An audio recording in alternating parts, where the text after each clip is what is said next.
we'll certainly note that one. Phil, yep, thank you. Yeah. Yes, who's first?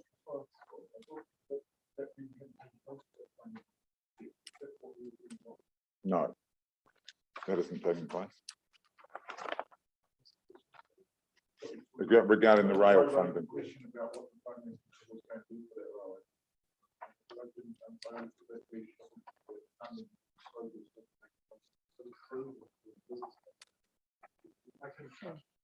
Yep. Okay, that'll be good, thanks. Okay. And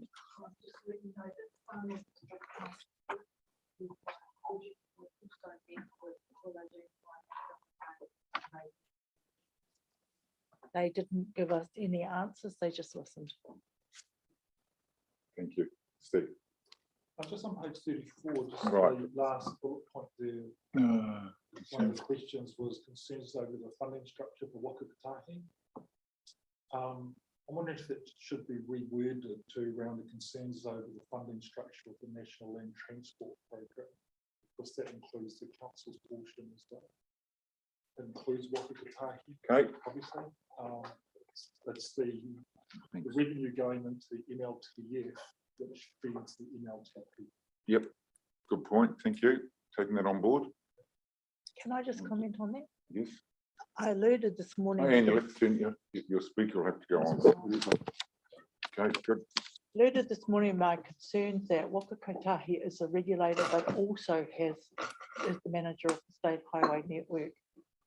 In my perfect world, as part of a judicial review, we would have another layer. So Waka Kotahi was not the holder of the funds, but had to submit for the funds. So I just, when we're talking about that final bullet point, there is concern in my mind anyway, that we have, in effect, we have an authority established under a piece of legislation that there's all money in them when they are a road controlling authority in their own right, and all the other road controlling authorities have to therefore apply to Waka Kotahi for their share of the funding. I think that's a conflict of interest, but I just signaled that that's my worldview, and it may not necessarily be supported in this room. Present company noted. I'll give Steve the right of reply to that one. Thank you. Yeah, noted, councillor. I guess just at a very high level, even though it does sit under the same board, the same chief executive, and some of the same general managers, our business is very split between a regulator and the organisation that's undertaking the work. So our highway business follows exactly the same processes as council do in terms of getting funding, getting approvals. Same as our regulatory business. We have a team that administers the regulation, but we also have a regulation business as well. They're very split.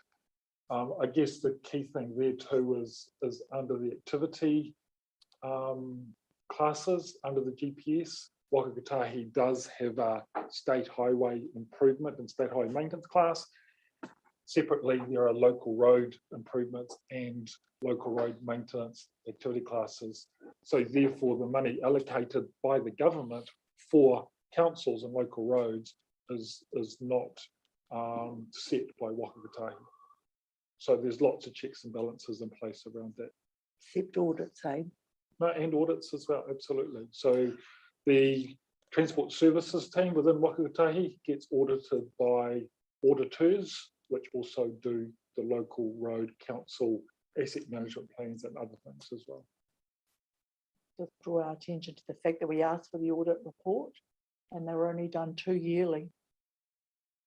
Is that the from the officer of the Auditor General? Yep. I provided those.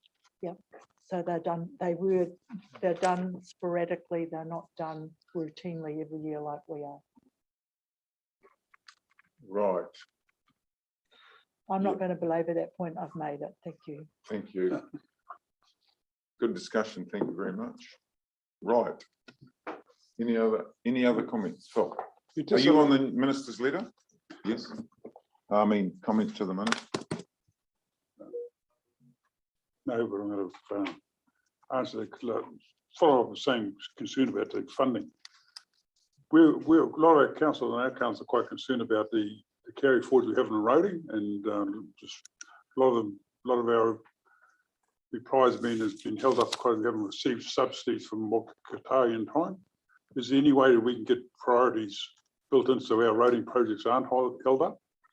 Like, it's just, if it's in the budget, it's in the budget. So it seems to be a disconnect of what we want to do, funding and delivery.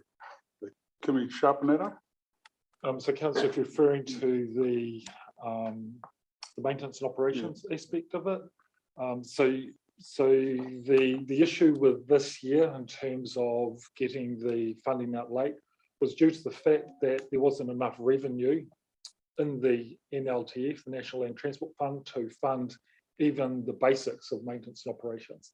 That's when Waka Kotahi went into bat for everyone, and we managed to secure a $2 billion loan from the government and Treasury, of which we had to then recut all the prioritisation lists, which resulted in that delay. Yes, it did impact the NTA, and we obviously worked as close as we can with the NTA to make sure that it is not affected in the 3-year program, but it certainly has in this first year. And it's exactly the same for Waka Kotahi. We got our budgets late as well, and the teams are behind the 8 ball for this year, but we absolutely are looking to recover that delay in the 3-year period. So we've, with the work that MOT is doing around the funding review, with the work that we've done around the lessons learned, we are absolutely hopeful that we won't impact councils in the future. I mean, we know it had a huge impact on your LTPs as well. Absolutely. Thank you. Okay, thank you. Thanks for that discussion. Anybody against receiving that report? No. We're moving on to 5.4, funding update, Waka Kotahi, page 35. I will move that. Can I have a second? David, thank you. And I will hand it over to Steve. Thank you. So I'll take the report as read. I'll just pull out a couple of aspects of it which I thought you may be interested in. So the emissions reduction plan that the government released on the 17th of May, we as an RTC really need to think about how we respond to that, and what our focus is going to be around that particular plan. The challenge that we have as Waka Kotahi is that we've seen it exactly the same time as you have. So we are also working our way through it to understand how it impacts our business and how we need to respond to it. One thing that we don't know is how it's going to impact our future investments. So any project or any work that's committed obviously flows through as it is, but any new project that's sitting there that needs to be funded, we need to understand how that will be implicated by this new emissions reduction plan. So we're, anything that we do, we absolutely make sure that we document around it how it impacts emissions and how it impacts climate. So as soon as we have worked through those details, we'll be in touch. The other thing is bilingual signage. I think Sorry, can I have the question before you Sure. before you move on? Did that plan come with a productivity commission report attached? not that I'm aware of. Thank you. Can I ask a question? Sure. With the emissions, have they actually accurately allocated the proportion to transport? Because I saw a report this morning in the workshop which mentioned 1%, and then another report mentioned 21%. And have they actually accurately come up with a number, that a baseline to work with? So I've seen range from something like 17% to 21% of emissions are attributed to transport. So I'd suggest that probably look at the MOT website, which would probably have the most accurate information around. These are the figures I'm quoting have been quoted by Waka Kotahi. Must be in different context. Yes, well, Okay. sorry, emissions is emissions. I'm just asking, Well- until we, they must have a baseline that they're now going to work to, is that correct? So Or it's a they're still- 41% reduction on the 2019 levels is the target for 2035. That's what we're working to. Okay. That was the total transport sector, whereas the other one, Yep. David, was different areas, wasn't it? Private, heavy transport. No, there were, sorry, big pardon, Chair, there were more a percentage allocation of New Zealand's emissions levels. And if they haven't got that accurate, how do we know what we're actually baselining is what we're trying to reduce? That was my question. Can I take it offline, Chair, and work through it with councillor? Yep. Make sure we get it right. Thank you. Okay, thank you. Karen, Yes. bilingual signs. I think this is really important for Te Tai Tokoro. I think it can differentiate us from a region. So this is where legislation's been passed now, where bilingual signs for schools, but soon we will be looking at other traffic signs as well, and we expect to release this for public consultation later this year. So when any signs are to be replaced or scheduled to be replaced, or any new signs that have been installed can go into that bilingual. So it starts with schools first, as they were looking for other signage later on. So I think this is pretty good. It's about making our culture real here in Taitokoro. I just want to touch on Pūhoi to Walk With, just on a couple of things in that project. For those of you who travel regularly from Auckland to Northland, we've actually opened up the first viaduct on the southern end. So it's not when you come out the tunnels yet, that's going to happen about another month or two. But if you come through Orewa, you'll get put up onto the first viaduct, and then you come off at the Pūhoi interchange. So in about 6 weeks, 8 weeks time, all traffic coming out of the tunnels, we put onto the first viaduct and come off the southbound ramp. Yeah, the on-ramp at Pūhoi will come off there. So yeah, it's pretty exciting. Get that open. We opened it up with iwi 3 weeks ago, which was a really good morning. And the photo in your pack is some of the silhouettes, the actual culture package that we've got up on some of the ridges, which looks really, really good. NZ Up, the New Zealand Upgrade Program for the Northern Package. So just to recap on that one.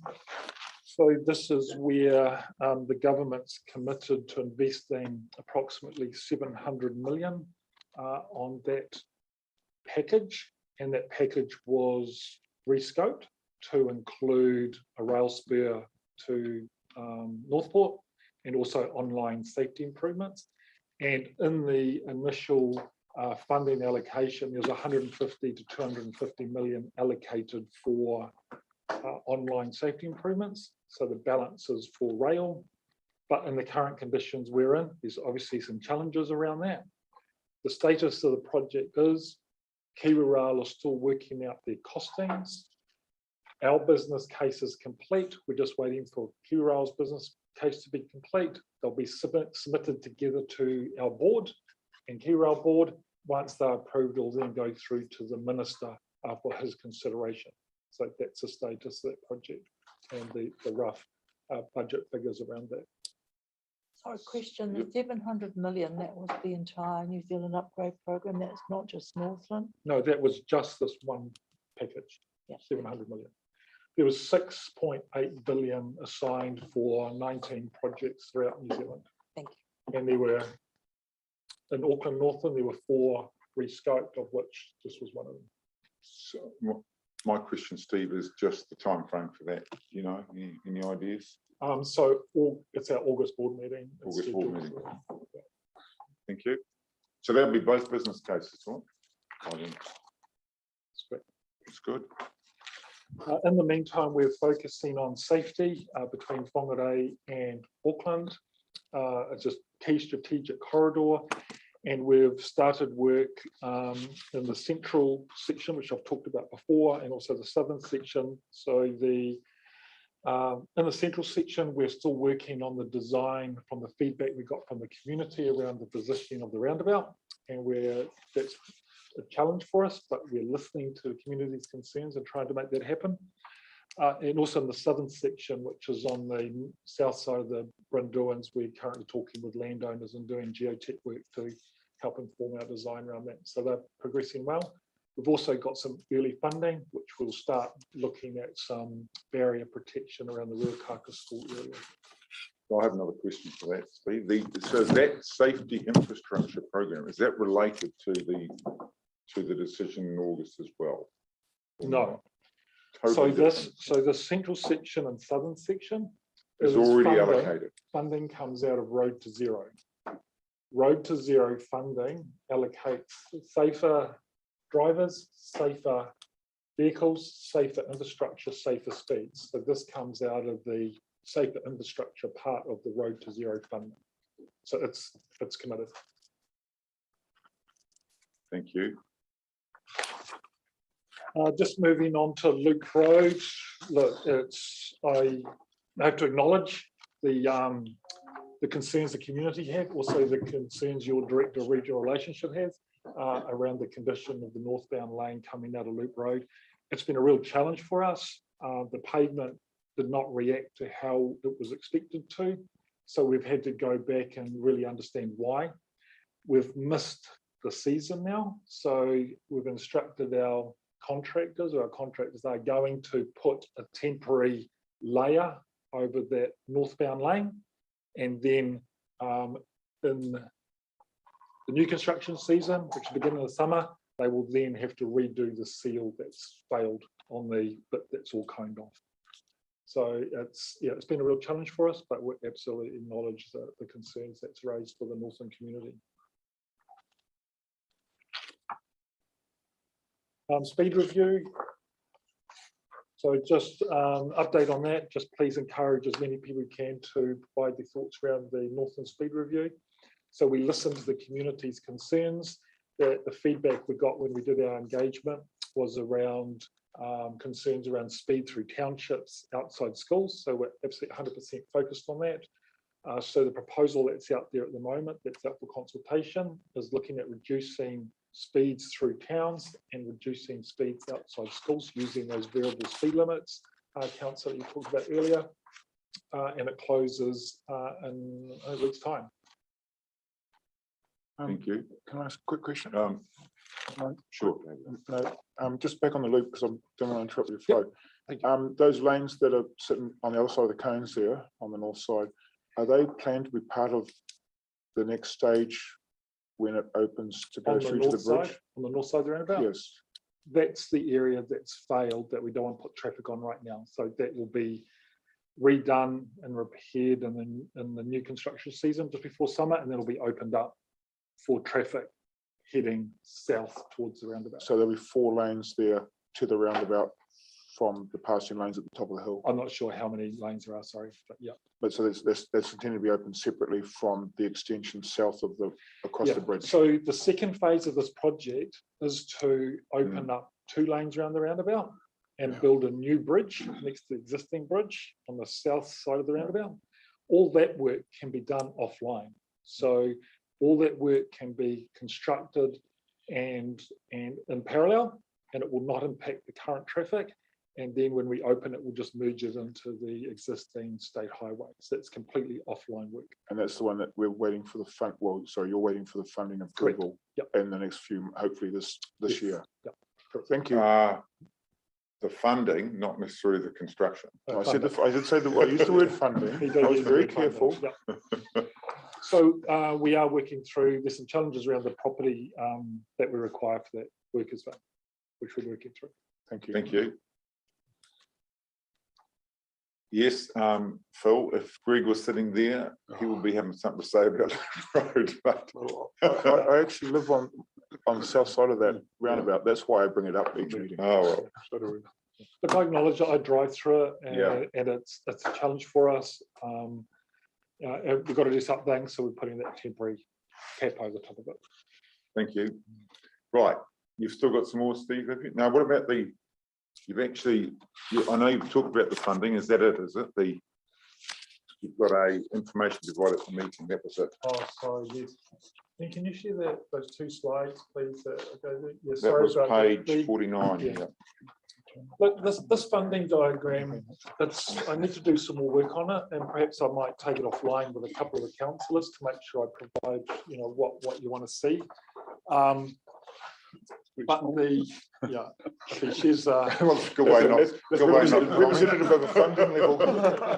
Come on, Anne, you can read that. just Even go with my to. glasses on, I can't read that.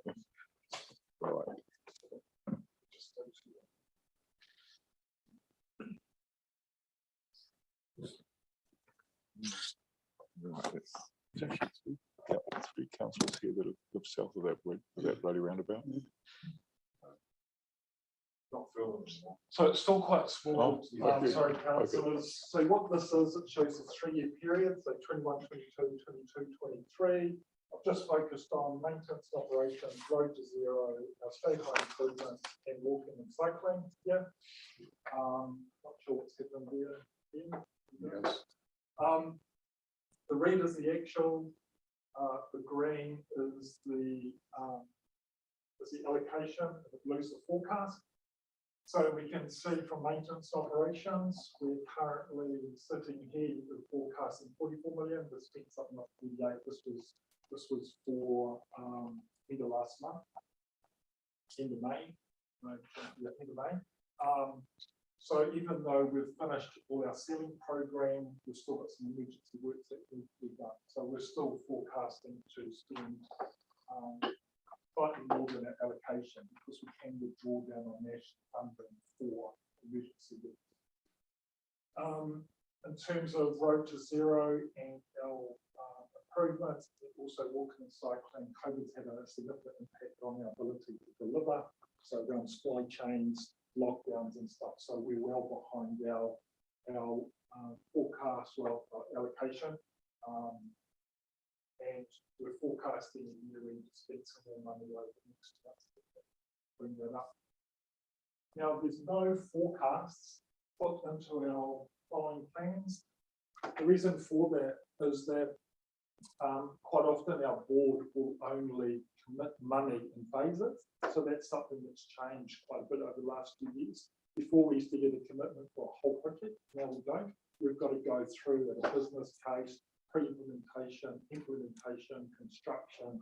So it's all these different phases we've got to go to board approval. So we can't do a forecast until the board signed off on that allocation. So that's why a lot of those are done. So go to the next slide, please.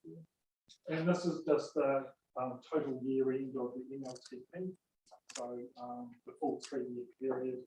So you can see here the commitments are currently really up in terms of our actuals. I know we're under time pressure, Mr. Chair. Just a quick question. Yes. That was an interesting comment you just made, Steve. I just want to come back to it.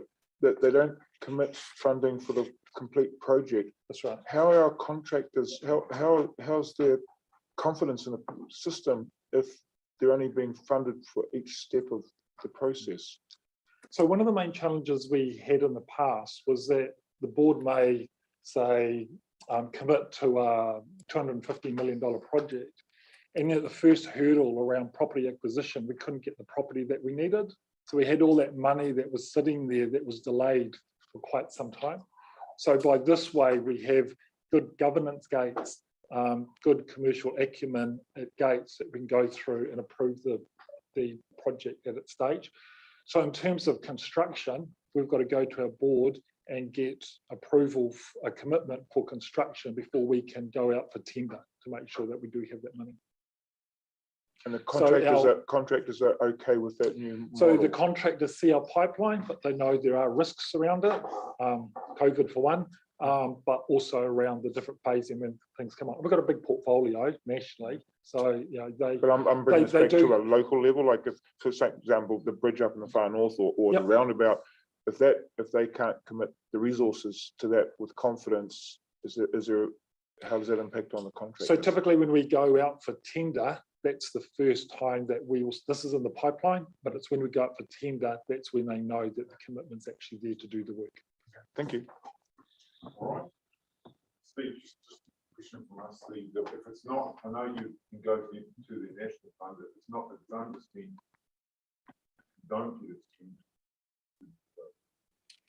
So if we don't, it goes back into the national pool. of which the next project of the rank can get funded. So not the So same- this is not the same district. something historically Northland's been really good at. So there's a budget called low cost, low risk, Yeah. and which sits in the maintenance operation fund, and some of it's spread into improvements. And Northland's always good at having designs in the drawer, and we've always been very agile. And when there's money available, we can pull these things out of the drawer quickly, use the local contractors, get it done, and we'll get that money in. Can I just seek clarification? I hope I'm reading this wrong, and Steve will clear that up for me. So this is your baseline versus forecast, looking at the first box, maintenance, operation, and renewal of the state highway network. Yep. You have an allocation of 122 2 million, million, and by the end of the forecast NLTP period, it's 44 million. you're looking to spend a third of it? That's because the program for maintenance and operations has only just been locked in. So now the team will be able to forecast that work out correctly. So it's only got 1 year forecast in it. That's the total NLTP period there. So the Correct. slide 3 there. year. So it's Yeah, a so 3 year over- commitment. 3 year commitment, So that's but only what, 1 year of forecast. So soon, next month, I'll be able to show you 2 years of forecasting. okay, so just some feedback on that slide. The two bar graphs do need to speak to each other. So what I would expect is, I would expect the blue line and the green line to be the same at the end of the NLTP period. That's right, absolutely. So it's really year 3 is the critical year we would see Yeah. that. Thank you. That's good discussion. That's it. Right, anybody against receiving the report? No. Moving on to 5.5. Capital projects, page 56. And I believe it's your question. Oh, and I'm not there yet. So you're moving it. I'm So- still trying to find page 56. Give me a minute. Absolutely fine. This is the what auditing. Yes, this is your question. Yes, I'm happy to. So do. you'll move that, I'll second that. So we're open for discussion. Steve, are you going to talk to it, Steve? We'll take the No? papers Okay. read. I mean, it's Any I- questions? Yeah. I do, and thank you very much for this paper, and I'm the first to admit, you all know it here, I've ridden Waka Kotahi really hard on auditing. And the reason that I'm doing that is just that I want governance comfort that they're not being profligate with precious funds, and I think that's a reasonable question to ask. And I didn't have comfort because it was so hard to find an audit. And we get the audit, and that's great, but we know that the audits are a little random. So when I read, and we all read the Herald, transmission gully comes in twice what it was forecast to be, money wasted on the Auckland Harbour Bridge.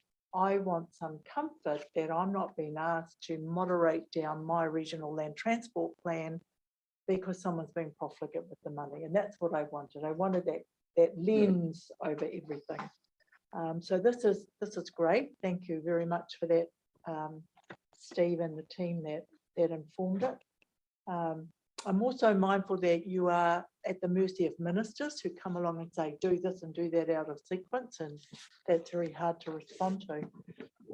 One of the questions I wanted to ask, and we talked earlier about the port road, the seal lifting, and there's a cost to that, and that might be the contractor's cost, might be Waka Kotahi's cost, I don't know.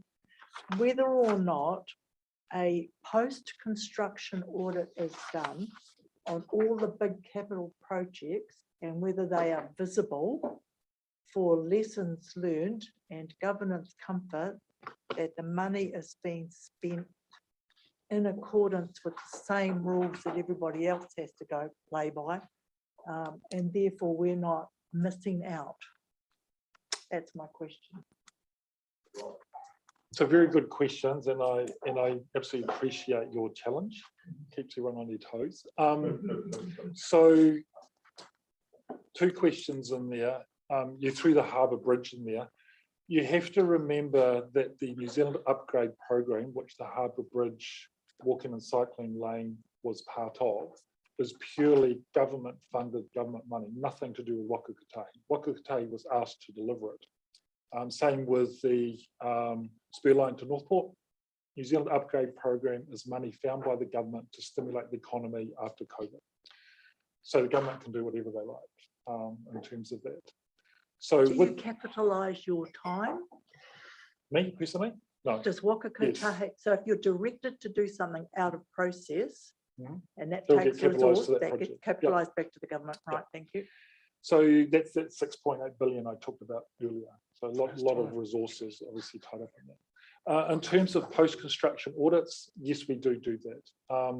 So the last project that I led, which was the Kaikoura earthquake recovery, $1.5 billion project. There are 2 reports over, I think they're over 60 pages each, which demonstrates value for money for the 2 different phases of work.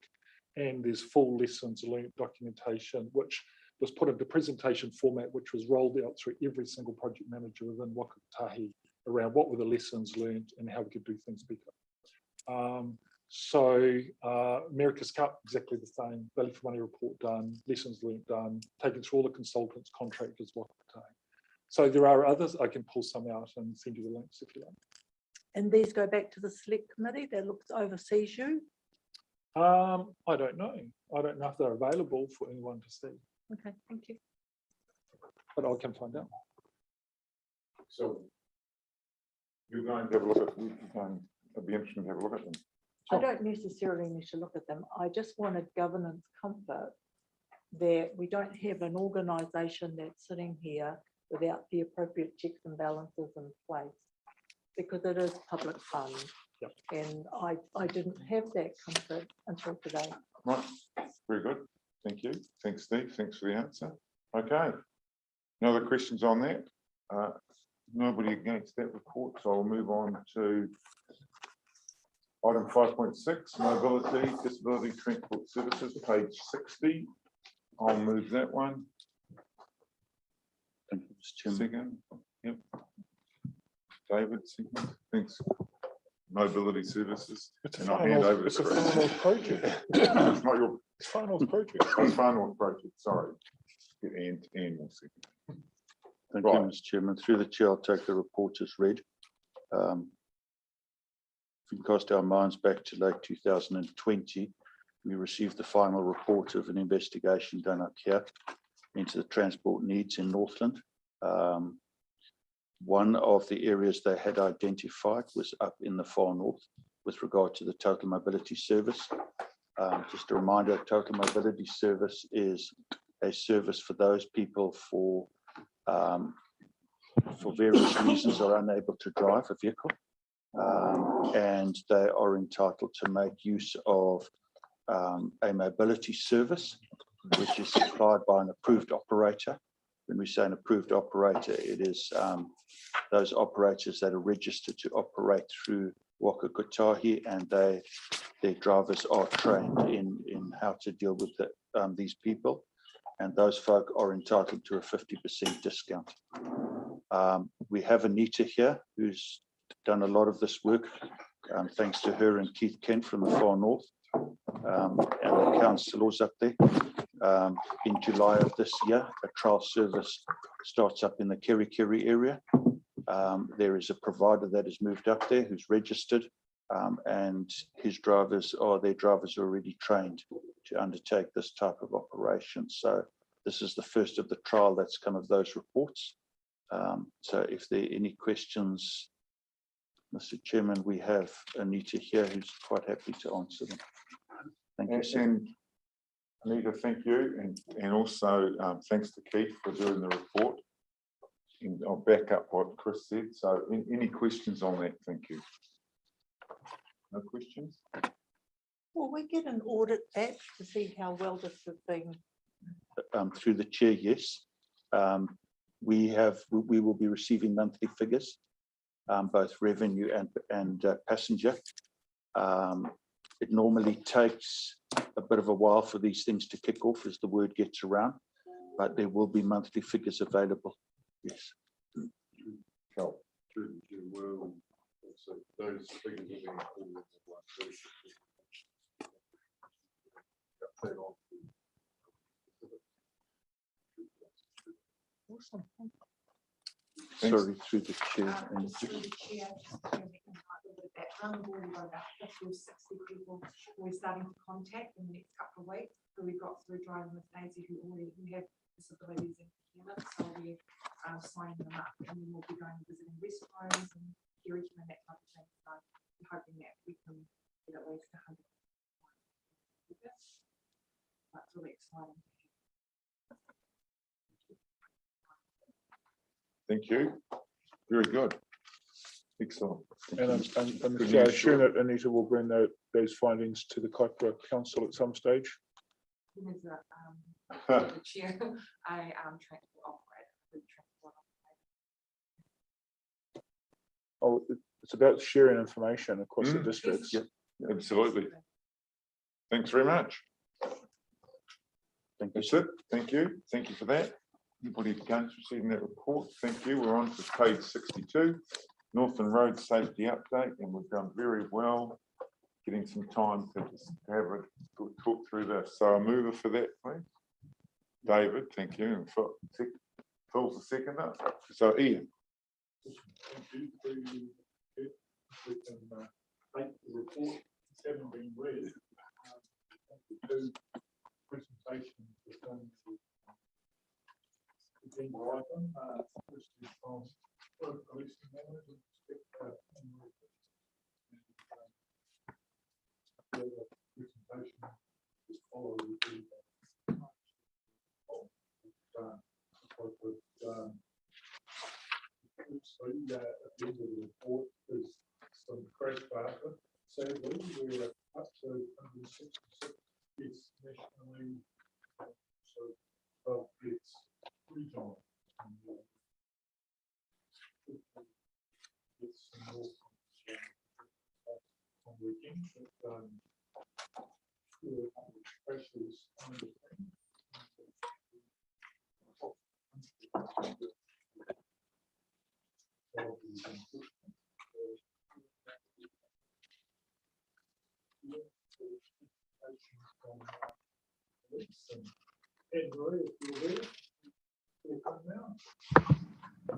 Thank you, Ian. Sorry, I could hardly hear you at the back there, but I'm picking it's my presentation.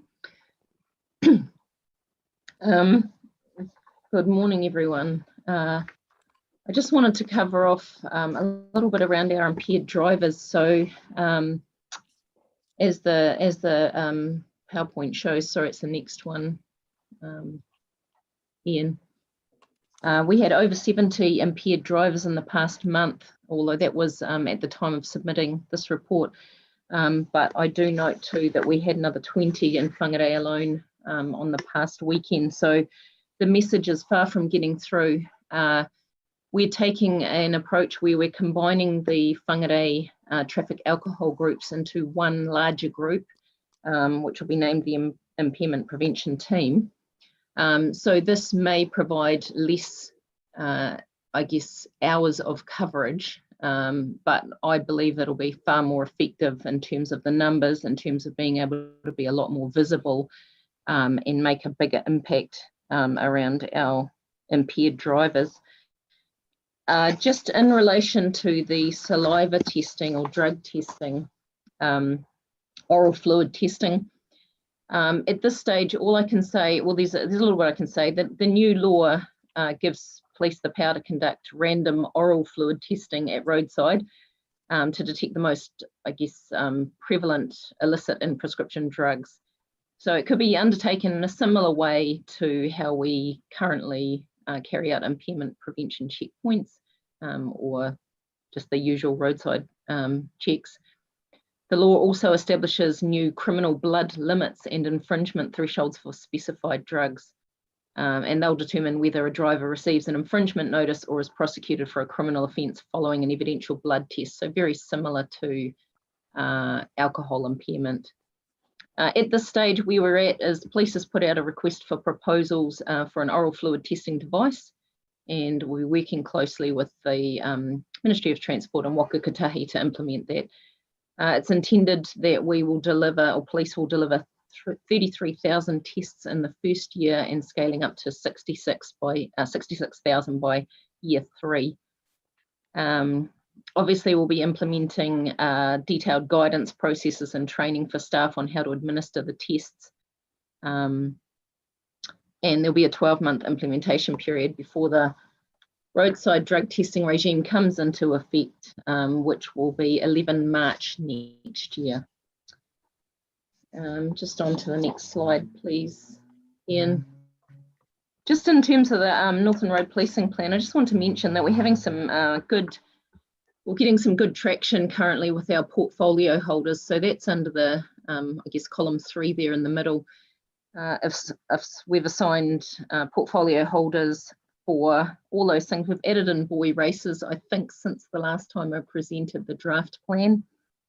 Had some good traction again with Fulton Hogan with our road workers portfolio holder, and they're linked in and attending meetings currently and looking at issues raised by road workers that they're facing out on the streets and highways. We're doing currently carrying out an operation in terms of restraints with Plunkett. It's Terry Phillips is currently at a meeting with Plunkett and Ashley Johnson from NTA. So that's about any vehicles that are pulled over without children properly restrained, just looking at getting them some compliance, sending them to Plunkett where they can get a little bit of education. They can determine whether a car seat is needed to be provided free of charge, and also linking in with our family harm team, but more essentially around any issues there are financially, so food packages, baby care packages if required, and also linking in with driver licensing. So that'll be a police referral to people potential just to get their licenses up to scratch. So a real sort of holistic approach around child restraints there. We're also working on getting the number of suspension notices served that are required to be served in order to take people's licenses where necessary. So there's a lot of work going on in that space, and to be honest, I'm really impressed with the way that the teams have stepped up and grabbed those and run with them. So yeah, if we can go on to the next slide, thanks, Ian, which I've pretty much spoken to. There'll also be operations in the north and Whangarei in respect of Matariki weekend, looking specifically at impairment. We're also having an operation on the weekend of the 18th of June around the Women's Rugby World Cup here in Whangarei. And in relation to dirt bikes, we have had a meeting with Emily Henderson, and recognising that dirt bikes are a long game, so it'd be great to have an instant quick fix. Unfortunately, that's not the case with our dirt bike problem. So there's a phase in terms of intelligence gathering, finding out where these bikes are coming from, where they're situated. It's also linked with some wider social problems, which again are a longer term fix. So our fleeing driver policy does forbid us from pursuing the bikes at the time because of the risk there is to those people and the public. But if we do happen to stop the vehicles or locate the vehicles, there is a process through which they can be forbidden to drive, and then on the next incident, the vehicle impounded. So just wanting to reiterate that that is a longer term gain, and we are working on that currently. And that's it. Thank you, Mr. Chairman. Thank you. I've got some questions, so Steve.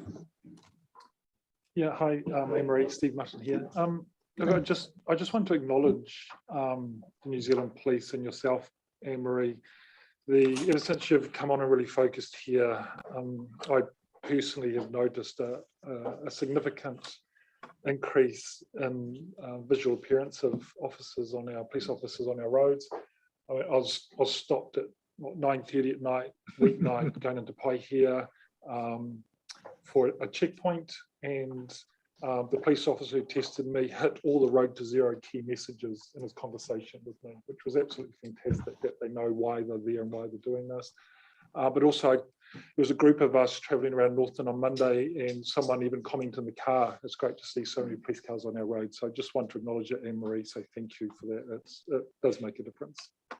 Thanks very much, Steve. Fully supported. It's been a phenomenal number of years. A huge increase and a noticeable improvement in the behaviour, I feel, and especially in the stretch that I drive. So thank you for that. I've got a couple of questions, but anybody else? No? One quick- David. Thanks, Chair. Just a question, police monitoring of social media. We're having increasing issues on Ripera Beach. I know it's not escalated yet because we haven't had the deaths or significant injuries, but there's an increasing conflict starting to arise over there where there's large gatherings of 4x4 that are gathering using social media, and then now there's increasing conflict with the community down there looking to self-police. Is it a police policy to monitor social media just to keep a track of those sort of things happening? They're not wrong, it's sorry. just the potential for conflict that's getting greater as more and more people are using the beaches for recreational purposes. Yes, it is police practice to monitor social media. Not so much road policing as such in our group, but we do have a section dedicated to intelligence and looking at various things. So if there's a way to alert us to that, obviously they can't be on every single Facebook group or page, but if there's some way to certainly let police know, even if that's me, that would be useful. We have our social media portfolio holders on the plan is more about promotional messages around road policing than it is about monitoring, but certainly keen to hear of anything that's especially illegal activity that's being arranged through social media. Just part of that is that there's a constant, I mean, it's not escalating to the injury and death thing, but constant ripping out of road signs and Glen Scully and vandalism and that on those beach accesses over on that coast now. It's just getting more. I don't know how often, and Kelvin probably can speak to how often we've had to have our signs replaced in Glen Scully in the last 6 months. Probably 3 or 4 times would be a reasonable estimate. Not sure exactly, but I'm not getting up there. So it's only vandalism, but it's escalating to, because I'm the councillor for the area. I know some of that, a lot of that stuff is hot air as it is on social media, but there's an underlying concern for the future. Thanks, Chair. I do believe we will be over there, or we'll have some staff over there for Matariki, and I understand there's an activity over there that we will be over for, so it'll be a good opportunity to gather some intelligence then too. Thank you. Thank you.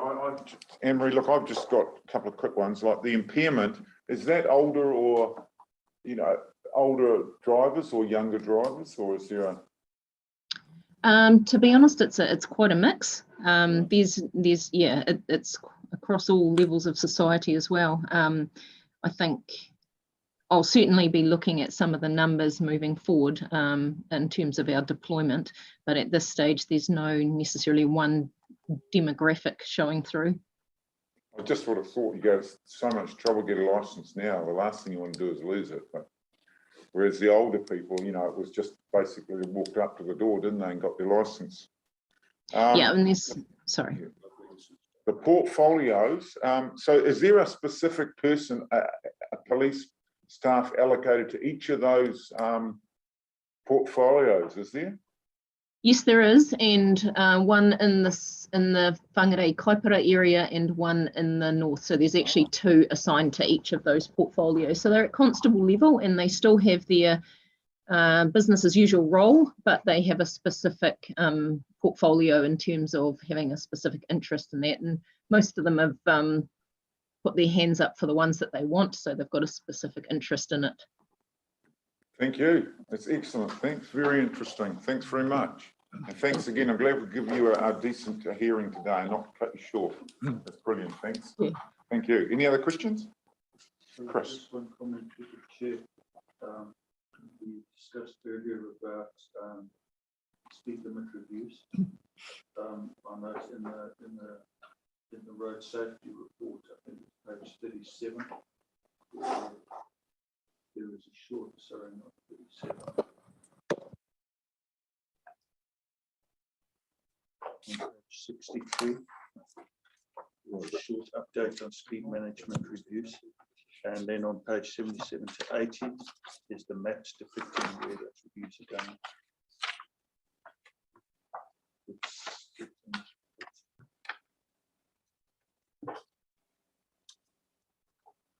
Very good.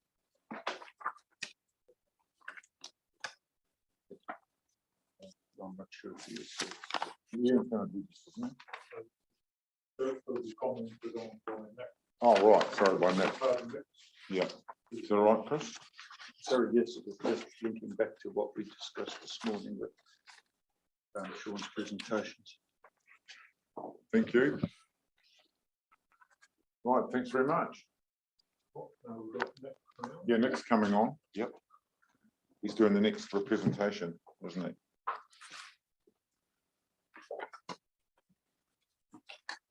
Yeah, that's on page 73. If you want to go to your agenda. Thank you.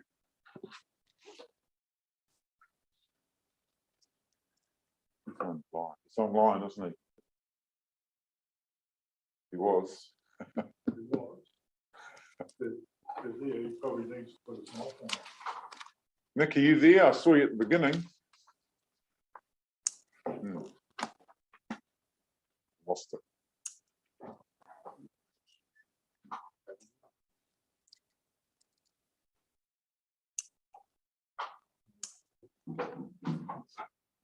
Right.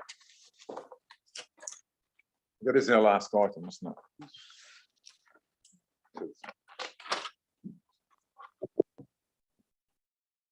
Just check. I did check it again.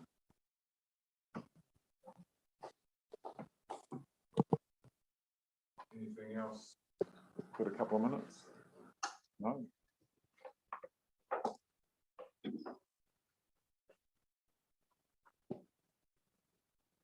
Our next meeting, August. Just a small update through the chair on just related to road safety, but the trial driver licensing program that's going on in the far north. Ian's favourite. So just had an update this morning from Friday from Nicole. The Far North Reef have made some considerable progress with police in Waipu and have a soft go live date of the 14th of June, where they hope to test 15 learners for restricted license with the new trainer DGO. So well done. So it's underway. That's good. And that's certainly well, that's good because that's one of the first questions from Emery from quite a while ago. Ongoing. Having put 3 children through the driver's licensing, it is hugely expensive to get them the hours that they need in a street legal. So I see how young people don't have the same advantage. I see it. Yep. And they get in the car, break the rules, and they get a full bunch of really unemployable. But this is huge. This is changing people's lives.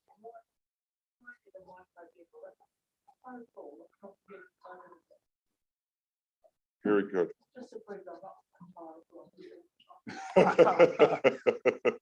Speak up, hang on. Just change something for a quick minute while we're in. Yes. This is something that we've raised at other meetings where we've got third-party people participating, actually having them further up the agenda so that we've got our other normal month reports flow on with people that are sitting in the room for the full meeting. I'm just saying about with the fact that the police and that and safety, that if their report was earlier in the agenda, they'd have a more fixed time to participate because they have been there and then they've disappeared and now they haven't been able to come back.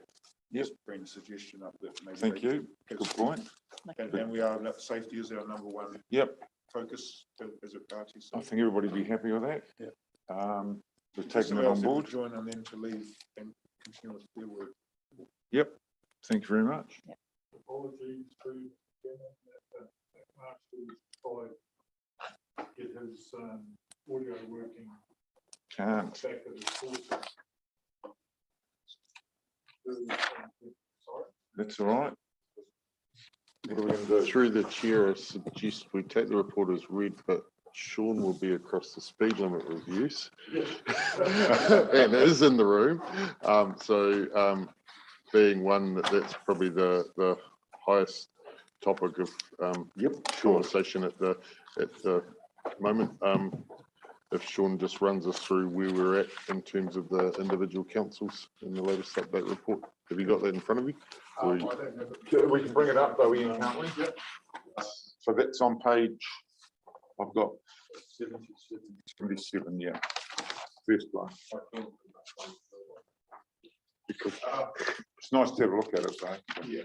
Okay, there we go. Okay, so within Far North, we're progressing quite well. The one in North, Triangle, which is the red area, which is 2018, 2021, that was implemented in last year, signage. There were some issues with damage soon after that went up, but that doesn't seem to have been.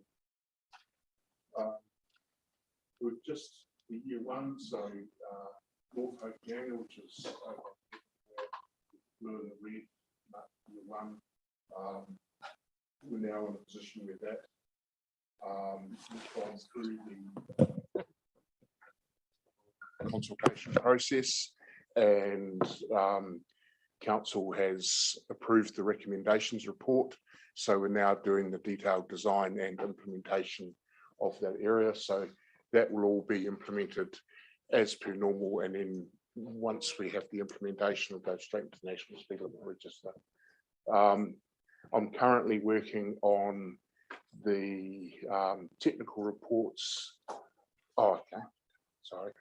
On the technical report for the Kerikeri Bay of Islands area, which is that area up in here. So that's at the moment, we're just going through our internal review process on the recommendations that I've got. That will have to proceed under the new legislation, or under the new speed limit rule. Any speed limit review that hasn't gone out to public consultation prior to the 19th of May goes through as part of the new speed limit rule. So we'll have to do some additional things that we haven't had to do before there. So that's pretty much Far North. We're still planning on getting that out to the public in the next few months, but I can't give you a detailed timeline on that because we're just working through some of the additional hoops that we've got to run through.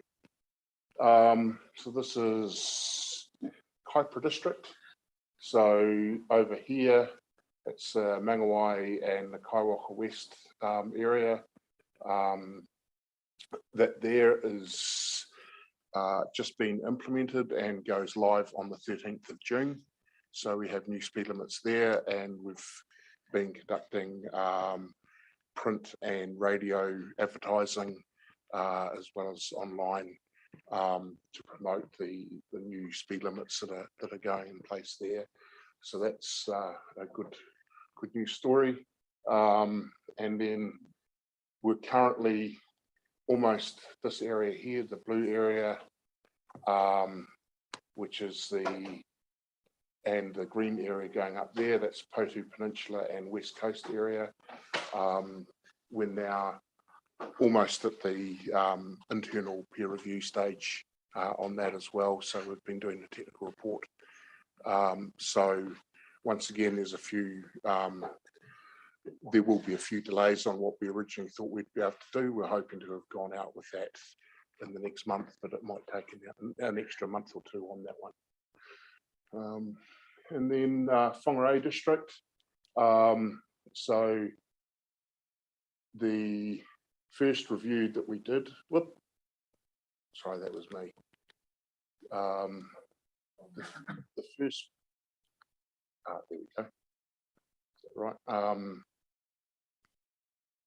Was the Ruakaka Marsden Point area, where are we there? Which is that area there, Waipu Urban, which is around there, and an area up in here, which was the Vinegar Hill area. That was all, once again, that was all implemented, I think, early last year. So all the speed limits are gone there, and we had a lot of public support for that, which was good. Then right now down here, which is the Waipu South area, once again, the recommendations have been approved by council. We've done the detail, doing the detailed design, and that's shortly to be implemented. And that has been done to work in with the Mangawai review, because you've got Cove Road that links those two areas. I can't give you a timeline of when that will be implemented yet, but I can't remember that off the top of my head, I'm sorry. And currently, this area here, which is the Whangarei Heads review area, we're doing that. And once again, that is approaching peer review stage as well. So then to peer review before we go back to councils with the concrete proposals. And following that, we will be moving into that area there, which is the Tutakaka Coast area. And that'll be the next stage of the review process. So what parts of that come into the regional speed management plans that we were talking about earlier? We've just got to sort through some of those issues, but that's in a nutshell where we are with the speed limit reviews. Thank you. I think Where can you look at it, see all those areas? It's just through the chair, I'd just like to add one more comment that we were in a meeting with Rolly from Kotahi, who is leading their, I think, the North Island speed limit review or some of their work. And he indicated to us that in Northland, we are well outperforming most of the other councils in New Zealand in terms of the percentage of roads that we've actually either have implemented or will implement, as compared to our percentage of the road of the national network. Unfortunately, Nick had those numbers. Yeah, so I've got those off the top of my head. So to the program for Northland for local roads covers 40% of the national program being reviewed in the 21-24 40. So yeah, it's a phenomenal amount of area being covered by the team. So yeah, really cool. It's huge. Just with Nick being away, if there's no other questions, I'll just cover the next two slides quickly.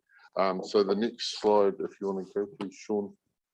Just providing an overview of some of the, back one, sorry. Some of the infrastructure that's being put in to support some of the Road to Zero strategy and some of the speed limit reviews and intersection upgrades and the likes. Next time we'll get Nick to provide more detail on each of those. And if we move to the second to last slide, one more, Sean, sorry. Oh, back, sorry. Just,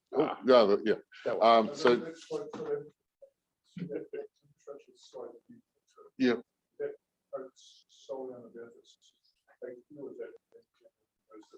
That's just safety. So that one, yeah.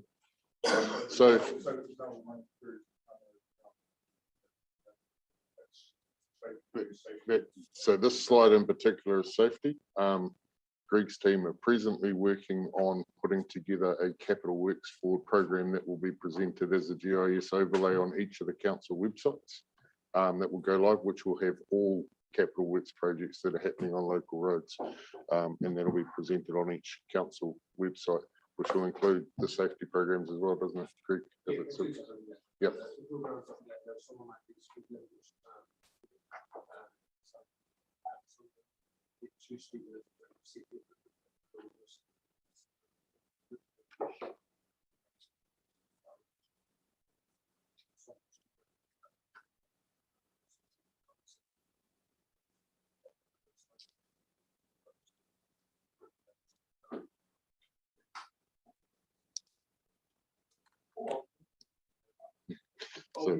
So in terms of the program that we're going to be rolling out, it's a GIS overlay that provides updates that people can just go and click on a project and show what's happening and what status it's at on a geospatial overlay.